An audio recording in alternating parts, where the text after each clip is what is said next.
আসসালামু আলাইকুম। প্রবাসী গারল খামার থেকে আপনাদের স্বাগতম।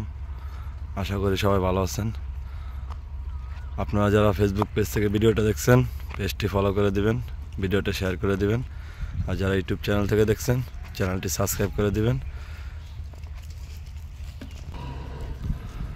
আপনারা যারা গারল খামারি আছেন, ইনশাআল্লাহ আপনাদের পাশে আছি। যারা নতুন করে গারল খামার শুরু করতে চান, আমার স্ক্রিনে দেওয়া ফোন নাম্বারে সরাসরি যোগাযোগ করতে পারেন। ইনশাআল্লাহ আপনারা যদি গারল ক্রয় করতে চান, গারলও কিনতে পারবেন, কিংবা আপনাদের কোনো সমস্যা থাকলে পরামর্শের জন্য কমেন্ট বক্সে জানাতে পারেন। আপনাদের যে কোনো সমস্যায়, যে কোনো বিপদে ইনশাআল্লাহ আমি আমার গারল খামারের অভিজ্ঞতা থেকে যতটুকু পারি সহযোগিতা করবো ইনশাআল্লাহ। তো আপনারা অবশ্যই আমার ভিডিওটা পুরো দেখবেন। আর আমার ভিডিওটা দেখে আপনাদের কাছে কেমন লাগে আপনারা কমেন্ট করে জানাবেন। ভিডিওটা বেশি বেশি করে শেয়ার করে দিবেন। আমি একজন প্রবাস থেকে এসে গারল খামার দিছি ইনশাআল্লাহ। আমি চাই যে এই সেক্টরে অনেক বাটপার সিটার আছে, অনেক মানুষ অনেকভাবে অনেকের সাথে প্রতারণা করতেছে। তা আমি চাই যে এই প্রতারণার বাহিরে কিছু করতে ইনশাআল্লাহ। তা আমার নিজের খামার নিজে দেখাশোনা করি। আপনারা যে কোনো সমস্যায়, যে কোনো বিষয়ে আপনারা আমার সাথে যোগাযোগ করতে পারেন। ইনশাআল্লাহ আপনাদের পাশে আছি। দেখেন আজকে নদীর কচুরি পানা খাচ্ছে, গারলে সব খায় ইনশাআল্লাহ। আল্লাহর রহমতে সুস্থ থাকলে গারল সব খায়।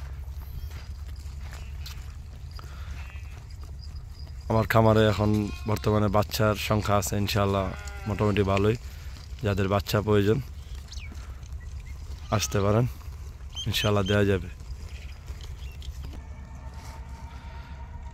আমি এতটুকু বলতে পারি ইনশাআল্লাহ আপনারা চুয়াডাঙ্গা থেকে কমেই পাবেন ইনশাআল্লাহ মাল আমার খামার থেকে।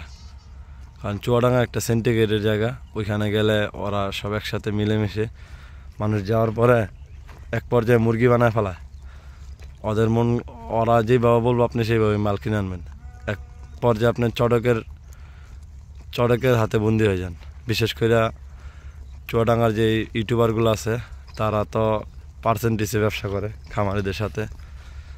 ওদের কাছ থেকে পার্সেন্টেজ খায়, একটা মাল প্রতি 200 টাকা, 100 টাকা, 200 টাকা খায়া আপনারা যারা দর্শক আছেন যান, ওইখানে যাওয়ার পরে ইউটিউবাররা বলে আমি রিক্স, আমি এইটা সেইটা, আপনি মাল নিতে পারেন, অমুক খামারি ভালো, সমুক খামারি ভালো, এইভাবে আপনাদেরকে প্রতারণার শিকারে ফেলায়। তো আমি এতটুকু বলবো, আপনাদের বিবেক আছে, বিবেক অনুযায়ী আপনারা যে কাজটাই করেন আগে চিন্তা ভাবনা করে করবেন।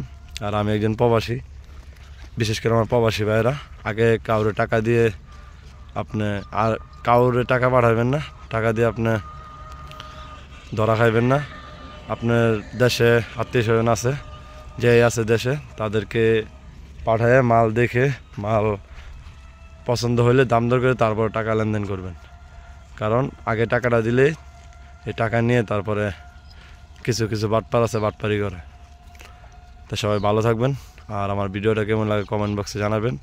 আর আমার ভিডিওটা ভালো লাগলে শেয়ার করে দিবেন। যারা ফেসবুক পেজ থেকে দেখছেন, পেজটা ফলো করে দিবেন। আর ইউটিউব চ্যানেল থেকে দেখলে চ্যানেলটা সাবস্ক্রাইব করে দিবেন। সবাই ভালো থাকবেন। আসসালামু আলাইকুম।